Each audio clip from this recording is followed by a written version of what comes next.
પોરબંદરના સલાટવાડા જૂની દીવાદાંડી પાછળના વિસ્તારમાં વધુ એક જર્જરિત મકાનની છતનો કેટલોક ભાગ ધરાશાયી થયો હતો। જો કે આ ઘટનામાં સદભાગ્યે એક વૃદ્ધનો બચાવ થયો છે। પોરબંદરના સલાટવાડામાં જૂની દીવાદાંડી નજીક રહેતા શીલાબેન મિતેશ હડિયાલના આશરે 100 વર્ષ જૂના અને જર્જરિત મકાનમાંથી ગઈકાલે બપોરના સમયે પીડ્યું પડ્યું હતું। જો કે તે સમયે ત્યાં કોઈ ન હોવાથી ઈજા કે જાનહાનિ થઈ ન હતી। મકાનના ઉપરના ભાગે પણ છત જર્જરિત હાલતમાં જોવા મળે છે, ત્યારે વધુ જાનહાનિ થાય તેવી ભીતિ પણ સેવાઈ રહી છે। ઉલ્લેખનીય છે કે સલાટવાડા અને ખારવાવાડ સહિતના વિસ્તારમાં અનેક આવા જર્જરિત મકાનો છે, જેમાં લોકો જીવના જોખમે વસવાટ કરી રહ્યા છે। મનપાની ટીમ ચોમાસા પૂર્વે સર્વે કરી નોટિસ આપી સંતોષ માની લે છે, ત્યારબાદ કોઈ કાર્યવાહી થતી નથી।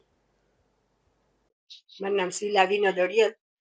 અમે સલાટવાડામાં ચોકમાં રહીએ છીએ, નાયકાવાડા ચોકમાં। અમારે આ 100 વર્ષ ઉપરનું બિલ્ડિંગ છે, મોટું બધું છે, પણ બહુ જર્જરિત છે। પણ આમાં જો અમારે આની મહિનાથી મોર મેળામાં પીધ્યું પડી ગયું હતું, એમાં તો પાટોય લટકે છે। અને અત્યારે અહીંયા અમારે રૂમમાં કાલે બપોરે 2 વાગે અમે જમવા બેઠા હતા અને પીધ્યું પડ્યું હતું।